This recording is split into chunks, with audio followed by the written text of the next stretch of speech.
दोस्तों, हम एटीएम से कैश निकालने के लिए जाते हैं और कई बार ऐसा होता है कि हमारे अकाउंट से पैसे तो कट गए लेकिन कैश बाहर नहीं आया। इस केस में लोग बहुत ज्यादा परेशान हो जाते हैं कि हमारे पैसे कट गए, क्या वापस आएगा या नहीं, क्या ये पैसा डूब गया, या इसको लेकर के हम कंप्लेंट कहां करें, कैसे करें, और हमारा पैसा अगर वापस आएगा तो कब तक आएगा। अगर इस तरह का केस कभी भी किसी के साथ होता है तो इस वीडियो को पूरा जरूर देखें, इसमें आपको इससे रिलेटेड पूरी जानकारी मिल जाएगी। तो चलिए शुरू करते हैं।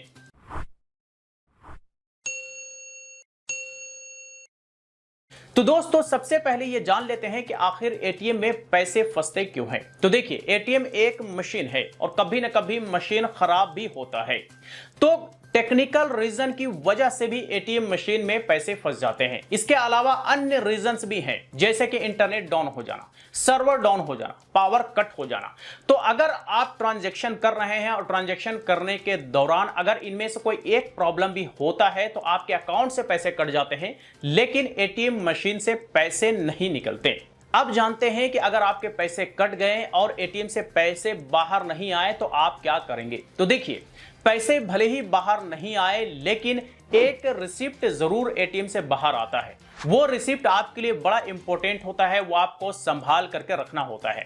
वैसे सबसे पहले तो आपको 24 घंटे तक वेट करना होता है आरबीआई के गाइडलाइंस के अकॉर्डिंग, क्योंकि आरबीआई कहती है कि अगर कभी भी किसी के साथ ऐसा होता है कि पैसे तो कट गए लेकिन एटीएम से पैसे बाहर नहीं आए तो 24 घंटे के अंदर अंदर बैंक इसे सेटल्ड करती है और ऑटोमेटिकली कस्टमर्स के अकाउंट में पैसे वापस चला जाता है अगर गलत तरीके से पैसे कटे हैं तो 24 घंटे तक आपको वेट करना होता है। अगर 24 घंटे के अंदर अंदर आपके गलत तरीके से कटे हुए पैसे आपके अकाउंट में वापस नहीं आते हैं तो फिर जो है आप उस एटीएम के नजदीकी ब्रांच में जा करके कंप्लेंट कर सकते हैं और कंप्लेंट करने के दौरान आपके पास जो एक रिसिप्ट होगा एटीएम मशीन से निकला हुआ वो आपके लिए हेल्पफुल साबित होगा, क्योंकि उस रिसिप्ट में सारी जानकारी होती है कि आपने किस डेट को कितने समय में किस एटीएम नंबर से आपने ट्रांजैक्शन किया और आपके पैसे कट गए लेकिन एटीएम से पैसे बाहर नहीं निकले।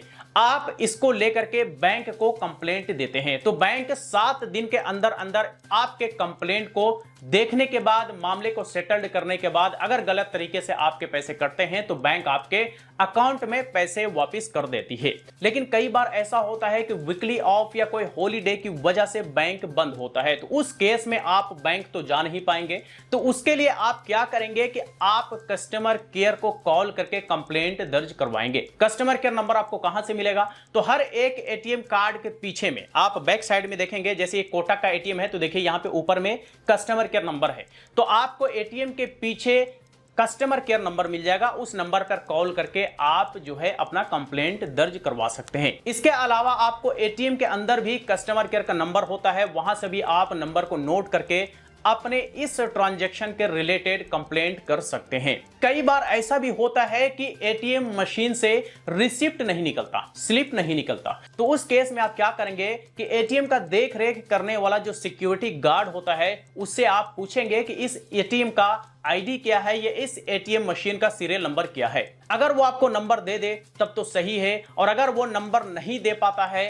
तो आप उस एटीएम के लोकेशन का कंप्लीट एड्रेस नोट कर लें। इसके साथ साथ आपने किस डेट को ट्रांजैक्शन किया और किस टाइम में ट्रांजैक्शन किया वो सारी चीजों को आप नोट कर लें, और फिर उस बैंक के नजदीकी ब्रांच में जाकर के जब आप रिटन कंप्लेंट दे रहे होंगे तो उस एटीएम मशीन का कंप्लीट एड्रेस के साथ साथ आप अपना ट्रांजैक्शन डेट और ट्रांजैक्शन टाइम जरूर मेंशन करें, ताकि बैंक के अधिकारी जब इसको लेकर के जांच पड़ताल कर रहे हो तो आपके टाइम और डेट के अकॉर्डिंग वो इजीली आपके केस को फाइंड आउट कर सके और उसे जल्द से जल्द सोल्व कर सके। एक और बात मैं आपको बता दूं कि अगर बैंक को कंप्लेंट करने के बाद 7 दिन के अंदर अंदर अगर बैंक आपके क्वेरी को सोल्व नहीं करती है तो आरबीआई के गाइडलाइन के मुताबिक बैंक पर 100 रुपीज पर डे का पेनल्टी लगता है। जी हां, 100 रुपीज पर डे का पेनल्टी बैंक को देना पड़ता है। इसीलिए within a week bank इस तरह के कंप्लेंट को सॉर्ट आउट करके गलत तरीके से कटे हुए पैसे को